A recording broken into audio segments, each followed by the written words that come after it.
It's the OCGFAM show. Today we're talking about cuttings and how to get them to root. You're going to like it. Let's get into it. Hey there, Bob from Oregon, Wisconsin Gardener. Welcome to the OCGFAM show to you, my YouTube buddies. What's going on? How's everybody doing out there? Let me know in the comments and we'll talk about it after the show. But right now, let's just get into the show. I'm going a little quick and I want to do this quickly here with the intro because it's a long clip. But I think it's a really good one and also an interesting one. What's going on in this clip is Scott and I are talking about when you take a cutting off your mother plant and getting that to root in an easy cloner or however you may do that.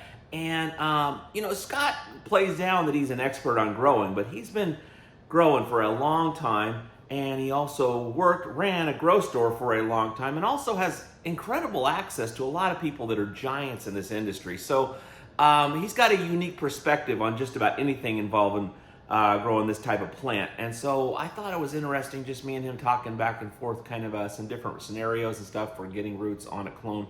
I think you'll like the clip. It's a little long, but bear with it. Watch the clip. I really like to hear from anybody running Nectar in an aero cloner, practical or no. Seems like the sediments for the emitters, but I've never used aero cloner yet. Just received one for Father's Day, ready to cut for a cut sesh. I'm gonna start this foliar regimen, but would love to get specifics on the recipe. Any help would be appreciated. So when you're, we're taking our cuttings. Do you put them in an aero cloner? Is that what you do?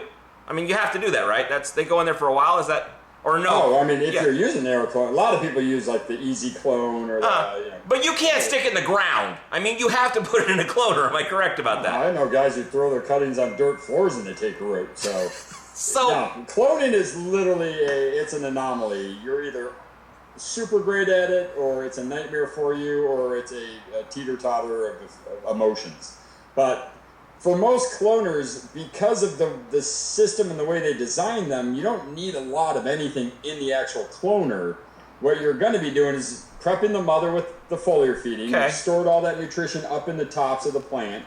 Then you make your cuts and they go into the aero cloner. In the aero cloner, as simple as SLF and a little tiny bit of like humic or fulvic acid, that's all you really need. Now, a lot of people can't get that to be successful for them, so they'll use a tiny bit of hormone like a rooting cloning like KLN or root dip. I don't know. Not root dip. They say you can use that. I have my suspicions. There's those 2 or 3 products that are hormonal that you use to do that. Easy be one. Dynagro has one. Yeah. You know, the rooting hormones themselves, if you use them mildly, by the time a plant grows into their maturity, there's no sense of that ever being around, but it definitely helps trigger that root response.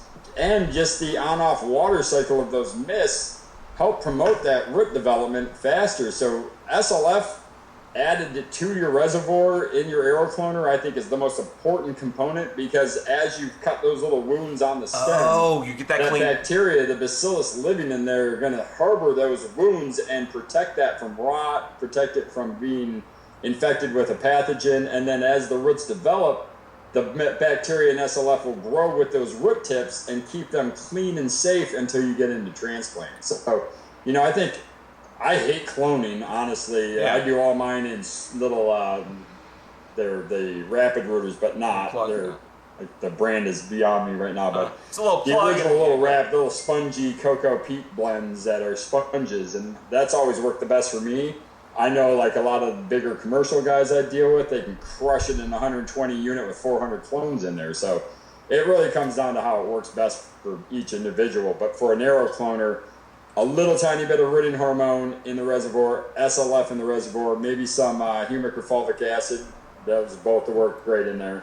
What is the purpose of the humic and fulvic acids?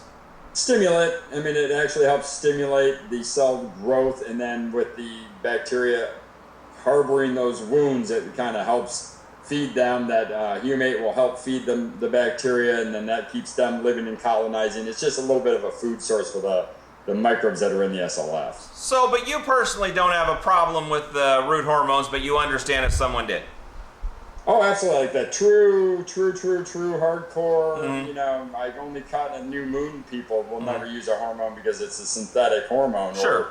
Or, a lot of people just use the hormones from kelp and seaweed as their source. But the success rate drastically goes up if you use a little bit of the hormones in these rooting agents. So if you are not using the hormone for whatever reason, and you're using a little bit of Zeus and a little bit of SLF, and you're not getting good results, you may have to face the fact that you need a little bit of the hormones in your particular situation to get this thing to go. Yeah. Okay. I'm not opposed to it myself, but some you don't do it. Start over. But you don't do any of that. You get the little peat moss and thing, whatever, and you stick it in there, and then you keep that wet with what? Just water? Just a dome, my lighting, and I mist the inside of it every day. I make sure the sponge stays perfectly moist, not soaking wet because they'll rot, not dry because they'll dry out. So it's just you play the nursery game for 7 to 10 days, and then once I see the tips come out of the bottom, I go right into my soil. And what are you just water, or are you using the SLF and other things in there? Oh, I just usually with my clones, I've gone now really simple down to just liquid seaweed and a little bit of Zeus, just to keep the nutrition there, because they're not eating from the root zone now. They haven't since you cut them from the mom. All the food I stored up in the foliage during the foliar spraying of the mom, that's in there just breaking down. I don't want to keep them too fed, because then they won't want to put out roots. And if I'm just feeding the tops, the roots are like, hey, they got this thing covered up top. We just have to sit here and kind of anchor in. I kind of like to let them use up their food reserve, and once that reserve starts to wane, they start to go looking for more food with their root system. But so they don't find it though, because they're in this little peat moss thing. Am I correct? No, I mean there's trace amounts of. That's the beauty of fungus. Is fungus will make food out of rock. So, I mean, if there's living organisms, a little SLF and stuff drops in there during, because even with cutting and putting in those peat pellets, I hydrate the pellets with with SLF with a little bit of kelp meal. I mean, I make a solution to soak my rooting tubes in. Okay.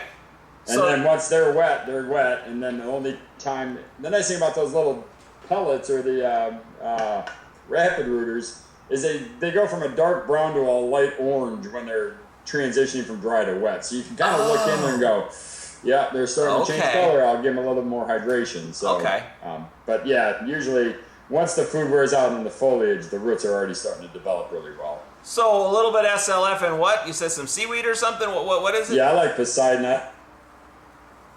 I like kelp in mine because there's natural growth hormones in liquid seaweed, and the cold processed kelp has a lot more of those hormones that just naturally come from algae and seaweed and kelp. And when you're saying kelp and seaweed, you're talking about Poseidon? Yeah. Okay. All right. Okay, what do you think of that? Informative, entertaining, helpful? What do you do as far as cuttings, getting them to root? Let's talk about it in the comments. And anything else you want to talk about. I love you. I'll see you tomorrow. The OCG Fam Show was pretty good. It happens every day. It's the OCG Fam Show. See you tomorrow.